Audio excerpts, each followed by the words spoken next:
नमस्कार, मैं हूं आदित्य नारायण और मैं हूँ दीक्षा तूर। और आप हमें देख रहे हैं on cine cine talkers. Talkers. तो कॉन्ग्रेचुलेशन फर्स्ट ऑफ ऑल, आपका न्यू सॉन्ग आया हुआ है, तो क्या कहना चाहेंगे क्योंकि 90s का रीमेक्स है, तो क्या कहेंगे सॉन्ग्स के बारे में? पहले आप बोल। बहुत एक्साइटेड हैं हम लोग। Of course we are both 90s kids. मैं थोड़ा दीक्षा के 1-2 महीने बाद पैदा हुआ हूं। ऐसा मैं मनवाना चाहूँगा आपसे। बट यू नो ये ये एल्बम जो है, it's a very special album for every 90s kid. Rangeela Rahman sir का पहला हिंदी एल्बम है। बाकी इनका जो पहले काम आया था वो डब्ड था। So this was the first actual Hindi sound track जो जिस पर उन्होंने काम किया। मेरे लिए और भी स्पेशल है क्योंकि रंगीला मेरी पहली रिलीज़ थी। So I have been associated with the original Rangeela, जिसमें मैंने रैप किया था। और हालांकि लोग बहुत कहते हैं कि Honey Singh is India's first rapper, but वो ऑब्वियसली 90s में पैदा नहीं हुए थे क्योंकि वो काम मैं कर चुका हूँ। But on a serious note, एक रिस्पॉन्सिबिलिटी होती है ऑफ कोर्स, क्योंकि लोग ऑलरेडी इस साउंड ट्रैक को इतना प्यार करते हैं, सुन चुके हैं। तो हमारे लिए सबसे बड़ा चैलेंज ये था कि एक नई ऑडियंस को हम पेश कर रहे हैं, क्योंकि ऑफ कोर्स 27 साल पुरानी फिल्म है अब रंगीला। और 27 साल में it's a generation has grown up. तो एक नई पीढ़ी को हम ये गाना इंट्रोड्यूस कर रहे हैं, इंक्लूडिंग आवर हीरोइन पलक, जिनका जन्म भी नहीं हुआ था 1995 में। तो आई थिंक ये रीमेक ही पहली बार उन्होंने मांगता है क्या इस द्वारा सुना। पलक इज किल मी, नो, इतनी बार बोल चुका हूँ। But you know what I am trying to say, we bringing the song to a new audience. एक पूरी नई टीम है, including Diksha and of course Chirantan composer हैं। मनोज यादव ने एडिशनल लिरिक्स लिखे हैं। Original song of course by Rahman sir, compose and sung and Shweta Shetty, Mehboob ji. और इसको डायरेक्ट और कोरियोग्राफ किया है गणेश आचार्य जी ने, living legend of course. And our handsome Aditya Seal and beautiful Palak Tiwari have done such a beautiful job with the video. हम यही उम्मीद करते हैं, देखिए हमने अपना बेस्ट दिया है और हमें ये लगता है कि अगर आपको ओरिजिनल गाना पसंद है तो आप इस गाने को डेफिनेटली पसंद करेंगे। And the song is yours now, so please इसे जाकर देखिए, सुनिए और ढेर सारा प्यार दीजिए। आप क्या कहेंगे, आपका फर्स्ट डेब्यू सॉन्ग्स है, तो इस बारे में आप क्या कहेंगे? जैसे कि आदित्य ने बोला कि इनका फर्स्ट रिलीज़ था ये, तो वैसे ही मेरा ज़िंदगी का भी फर्स्ट गाना था जो मैंने कभी मुँह से गाया होगा। Because I was a toddler. उस टाइम पे मैं क्रॉल करती थी। उस टाइम पे मैंने गाया था ये, और पेरेंट्स ने मुझे बताया बाद में। मुझे एकदम ऐसे याद नहीं है कि मैंने गाया उस टाइम पे, बट उन्होंने मुझे बताया कि मैं ऐसे गाती थी, यही सॉन्ग गाती थी। ये सोच के मुझे बहुत ही अजीब सा लगता है कि यही मेरा डेब्यू सॉन्ग है। ऐसा लगता है कि लाइफ ने पहले ही डिसाइड कर लिया था कुछ ऐसा कि मैं इस गाने को गाऊंगी। तो वो एक बहुत ही अलग सी, अजीब सी और बहुत ही मैजिकल सी फीलिंग है। और ये सोच के काफ़ी अच्छा लगता है कि इतने टाइम के बाद, जब मैं बॉम्बे में थी 4 साल, तब कुछ नहीं हुआ।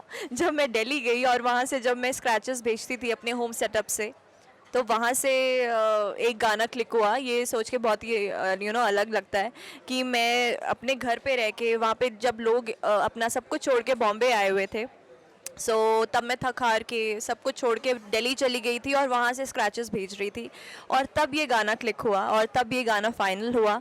I feel really lucky, I feel really blessed कि इस तरह हुआ और लाइफ ने ऐसा टर्न लिया।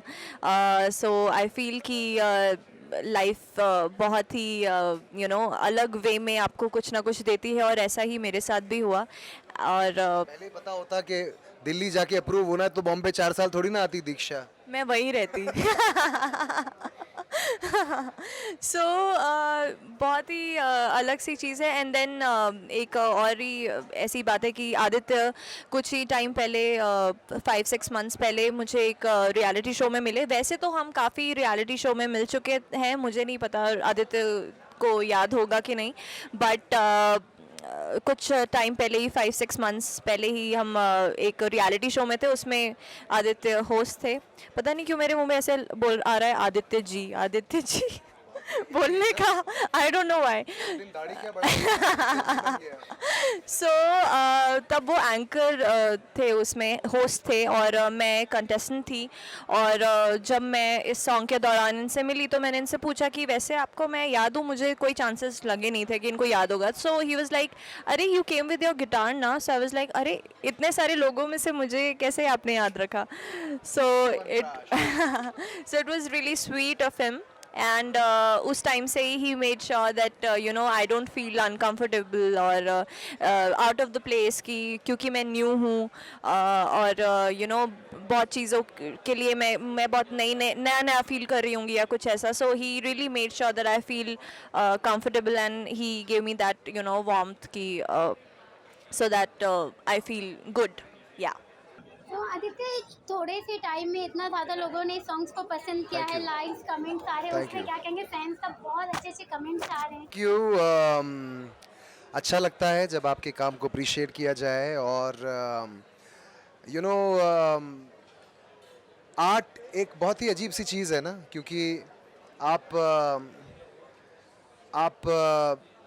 बनाते हैं और फिर आपको पता नहीं है कि लोग उसे पसंद करेंगे नहीं करेंगे, क्या रिएक्शन होगा।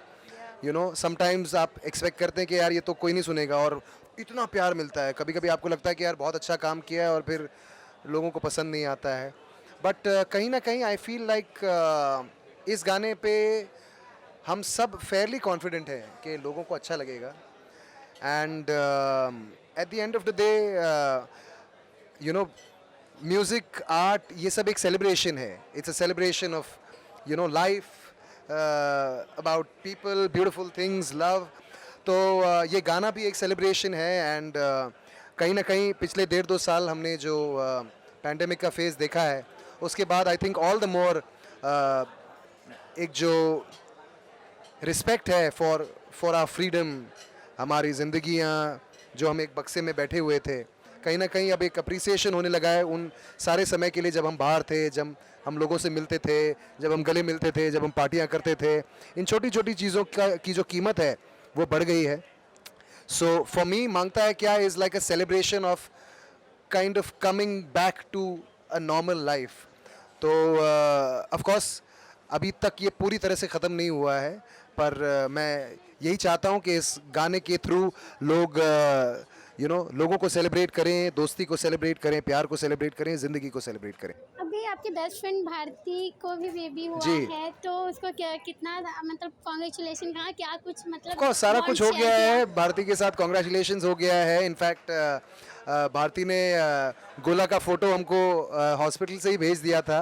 And I wish her all the very best. Of course you know there is no need to say anything to the camera, क्योंकि हम इतने अच्छे दोस्त हैं, हम एक साथ ऑलरेडी काम कर रहे हैं और गोला के वीडियोस देखते रहते हैं हम। वीडियो कॉल पे वो ध्यान रखती हैं अपने बेबी का, और 24 घंटा she is always worried about गोला। और you know I feel very happy कि तुषा को पैदा होने से पहले ही एक दोस्त मिल गया है और अब हम पड़ोसी भी हो गए हैं। तो यू नो इन सब चीज़ों से कहीं ना कहीं मुझे डेस्टिनी में और थोड़ा सा विश्वास होने लगता है, क्योंकि with in a gap of 40 days हमारा बेबी हुआ है साथ में। और हालांकि हमारी शादी को काफ़ी साल का गैप था, 2-3 साल का अंतर है हमारी शादियों में, बट बस ऊपर वाले को यही मंजूर था और बहुत खुशी है। और मैं यही चाहता हूँ कि गोला जो है वो पूरी तरह अपनी मम्मी पे जाए और पापा पे ज़्यादा नहीं जाए। लव यू हर्ष मेरा भाई, जस्ट जोकिंग यार। अच्छा, कहीं ना कहीं इतने खुशी के माहौल में जिस तरीके से भारती सिंह को ट्रोल किया जा रहा है, क्या कहना चाहेंगे?